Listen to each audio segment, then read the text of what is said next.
A young man walked into a quiet forest. His eyes looked tired, and his shoulders felt heavy, as if he was carrying something no one could see. He had been searching for peace, silence, and something he could not explain. In a small open space, he saw a monk sitting calmly under a big banyan tree. The monk's eyes were closed. The wind moved through the trees, but the monk sat still, peaceful and quiet. The young man bowed and said, "Master, my mind feels like a storm. Even when I try to sit quietly, my thoughts shout at me. I worry about things that haven't even happened yet. How can I escape from this?" The monk opened his eyes and smiled, not with pity, but with understanding. "Come, sit," he said gently.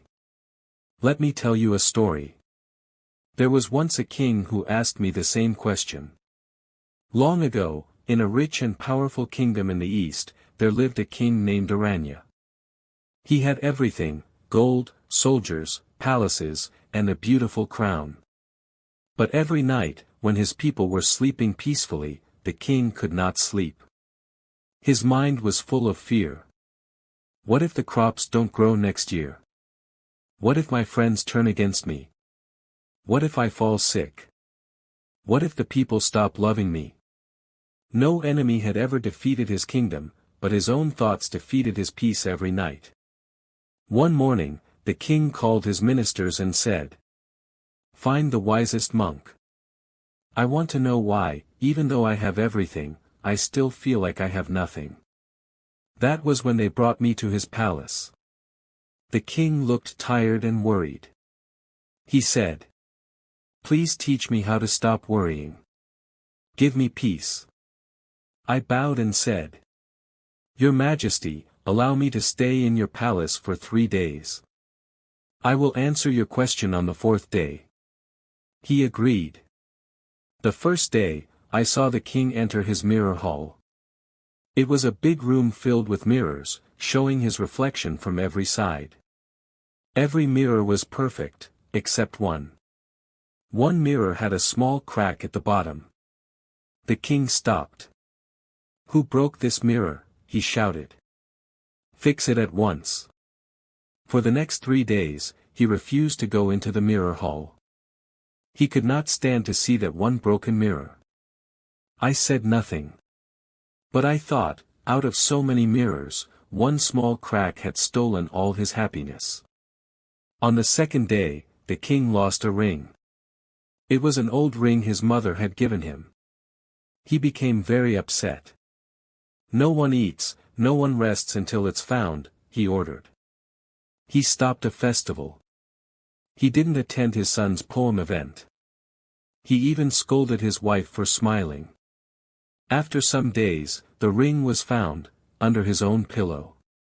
But by then, the king had lost something more valuable than the ring: he had lost his peace. On the 3rd day, a farmer came to the palace. He had saved a royal guard from drowning in the river. The king asked him, "You live in a small hut. You have no land, no protection, no money. But you seem happy. Why?" The farmer smiled and said, "Because I only carry what is in my hands, not what is in my head. I trust the earth. I trust the sky. I don't live tomorrow before today is finished." Many people in the court laughed at his simple words. But the king said nothing. He just kept thinking. On the 4th day, the king met me at sunrise. "Now tell me," he said, "what is the reason for my worry?" I replied, "You are not suffering because life is cruel. You suffer because you keep looking at broken mirrors and missing rings. You collect your fears like treasures and carry them around like your crown." The king looked confused. So I added, "Peace is not something you find. Peace is what remains when you stop feeding your mind with what-ifs. Worry is like fire. And your attention is the oil. If you stop adding oil, the fire will go out." The monk looked at the young man in the forest and asked, "So tell me, What broken mirror are you looking at? What ring have you lost in your imagination? The young man didn't speak. But slowly, a small smile appeared on his face. If we see in our life, we all have a mirror with a crack. A small worry, a past mistake, a future fear, and we stare at it too long. Just like the king, we often forget the 100 things going right, and focus only on the one thing that's not perfect. We lose sleep over what-ifs that may never come true. We carry stress like a crown, proudly polishing our fears until they shine brighter than our joys. But peace doesn't live in tomorrow. It lives in this moment. So ask yourself today, what cracked mirror are you staring at? What ring are you searching for in your mind, that may already be under your pillow? Let go. Breathe. And remember, you don't need to fix everything to feel peace. You just need to stop feeding the fire. Because sometimes, the calm we seek outside, is just waiting inside, once we stop trying to control every storm.